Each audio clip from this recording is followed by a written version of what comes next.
Coming up, we're going to talk about Cyberpunk 2077 and on Xbox, some of the fixes that need to be done. Let's talk about it right now. Court, good morning. Morning. You got Cyberpunk 2077? Yeah, I've been playing Cyberpunk 2027. See, even I can't do it now because you did it. So for those who don't know, whatever edit you just saw, Matt really messed up the intro like 7 times. Totally. But I've been playing Cyberpunk 2077 on my Xbox Series X. I originally played it on my PS5, but it was the last gen version. I got to a point where I couldn't go anymore. I couldn't get in the car.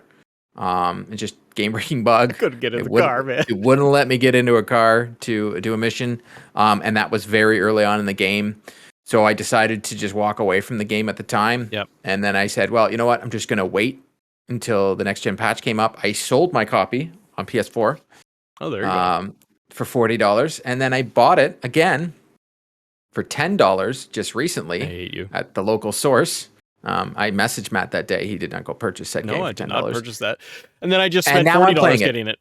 Yeah, so I started playing it. I played 4.5 hours. The game looks beautiful. I've tried it both on performance and quality. Okay. I prefer performance just because when you're getting into tight quarters and you're doing shooting, I'm always going to choose performance over graphics. Like every time. That's just me. I did look at it. It looked great. I would suggest to anybody that wants to really see what it looks, how great this game looks, if your TV supports it. Yeah. Put quality on when it's nighttime. Okay. It looks so much better. During the daytime, you can't really notice it, but at nighttime, you can see the puddle reflections and the ray trace. The game looks beautiful. I'm excited because that's literally what I'm going to do today. I got it downloaded and then I did that giant patch and I went, wow, okay. So I have to go in. What did you select? Are you going Corpo? What did you pick? So I picked Corpo, but from what the game's been out since 2020, right? So from what I read, it really doesn't matter. Yeah. What we select. I'm not speaking from playing the game previously. I'm just speaking from what I've looked, and I've been able to watch a bunch of great YouTube videos to show me where all the special guns are. So I'm gonna go level up and get there. But when we were talking to Dr. Mo, he said he played 100 hours of this game. True. So I'm expecting myself to play a lot of this game. I'm enjoying what I've done so far. I'm not picking up Horizon now because of this. No, wait. Yes. Question from the audience. Easy mode, normal mode, hard mode. Oh, no, you should never have to ask that question with me playing a video game. I'm going to choose easy mode. That's just me. You did it. Sorry, folks. people. You did it. Achievements still unlock on easy.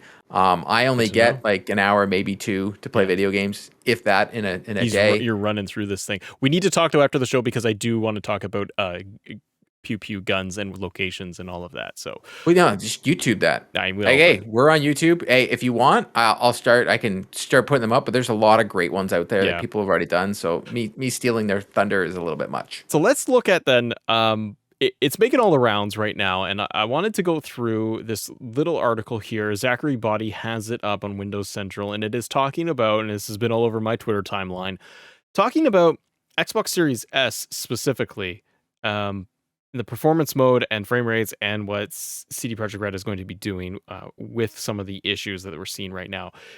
Going down into the article here, the Series S does not feature ray tracing and is locked to a performance mode of 1440p resolution and up to 30 FPS. The frame rate specifically has attracted ire from players who long for a 60 FPS mode, possibly at a lower 1080p resolution. On Wednesday, CD Projekt Red confirmed it's looking into it, raising the FPS cap for the Series S. This is not, the article continues and says, this is by no means a confirmation that performance enhancements are inbound for Cyberpunk on the Series S, which is just as capable and its more powerful siblings besides its reduced GPU and memory.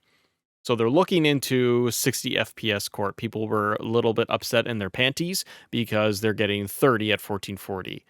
I think they have full right to be upset about this one, especially when the Xbox Series S, when Xbox announced this, they announced, hey, if the game runs 60 frames per second 4K, it's going to be 1440p 60 frames per second on your S. True. I don't know the ins and outs of the hardware behind it on why it doesn't, but if I'm CG Projekt Red, I make this work. You released a bad game. Let's be real here. Let's really get into it. I didn't even really think about this until I was listening to the Xbox Drive today, and Sean and Ryan were talking about how, yes, when No Man's Sky did it, we gave it a redemption story. When CD Projekt Red did it, we were dunking on them, and this is part of the redemption story. But at the same time, they released a brick. Yeah. Like, they didn't give anybody review copies, and we're all celebrating the game. I wouldn't say I'm celebrating the game. I'm just excited to play it. Because I was looking forward to that time, but I didn't play it when it first came out. So for me, yes, it is a patch, but I think they need to make the game way it was supposed to be, and it should be 60 frames per second on the S. It makes no sense to me No. as the consumer why it's not. Do you think maybe they themselves were maybe playing it safe for this big patch because of, like, if it didn't work properly at 60 on the S and they release it as such, Well, fans it's would be like, obviously cool, I got 60. And what if it wasn't stable? Then they'd be well, it's like, obviously that it wasn't. Otherwise, they would have right. let Now it they're look, happen, right? Which doesn't make sense. If it's running 60 frames per second on the X, how can it not run on the S? Like, if you look at the hardware specs comparing to the two yeah, consoles, I really don't know. I don't know why. it's more of a if you're CD Product Red, yes, you released this in February, but March is a busy month anyways. They've been trying all this goodwill, and they are getting goodwill. But now you're leaving a whole space of people that bought this next gen console, which is the Xbox Series S. And if you look at the sales, a ton of people bought this, Yeah. and they're PlayStation people as well, and their Xbox. There's a lot of people that bought this console, so now you're alienating one whole console in the next gen console space. And then you also have the rigmarole that is the upgrade system on the PlayStation. Oh Yes, God, there's yeah. people everywhere saying it's no big deal, but as someone that's done it before, it's if you have an Xbox and you see how easy it is to do an upgrade from last gen to this gen when it just does it, you just play the game. For PlayStation, you got to go in, pick the thing, download it, Yeah. and then from what we're hearing in Belgium and other places in Europe, it doesn't even work at all. The disc is just not saying that it works because saying it's a PS4 disc. Like, it's just a whole rigmarole right now on the PlayStation side. I don't It might like that. Sorry, but I don't like that that point that people make, the generalized statement of like, no, it's easy PS4 to PS5. Uh, that's your opinion. I'm glad that it's easy for some. It's very easy for some. The gaming space is beyond us and beyond people that are like in their PlayStation 5 every single day and buy every console and read and watch stuff like this and all. There is a huge market of people that go out and buy Madden and Call of Duty, and they hear about a Cyberpunk game that sounds cool and that's apparently fixed, and they have a PlayStation 4. No, they got a PlayStation 5. They put in it's not that easy for some people. It's convoluted when it doesn't need to be. And that's the knock I give Sony on this generation, is not giving a crap about file transfer, saves, progression. Oh, you got to autosave and move this over. I'm like, I'm sorry, but if you're not in your console all the time and you are extremely casual, you have this game box that you bought and you put disc in, or it's digital, and you get some error message, that's a pain in the ass. Some people might just be like, game's broken, go back to store.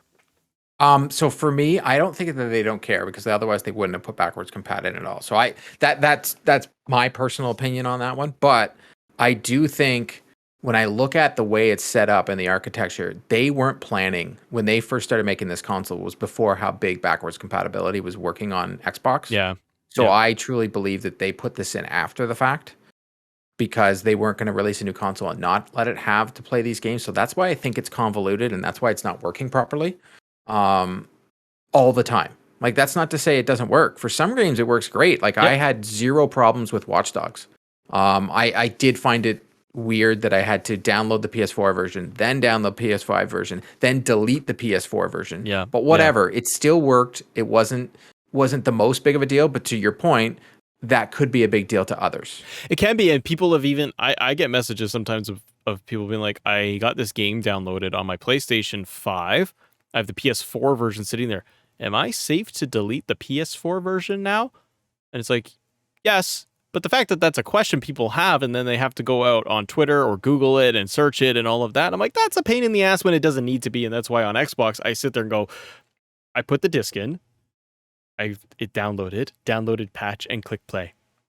and Yeah, I didn't do and it's anything. great, but in all fairness, there's things on the Xbox that, like 100%. quick resume, that don't work the No. greatest all the time, especially on a game that's an online only game. It's almost like you might as well just not have the quick resume feature, because on some games it just crashes automatically, so Halo. it just doesn't work. Yeah, exactly. So So what do you think then, Court, about the S situation and frame rates? Do you think that CDPR is going to turn around very quickly and just unlock this thing and do another patch update?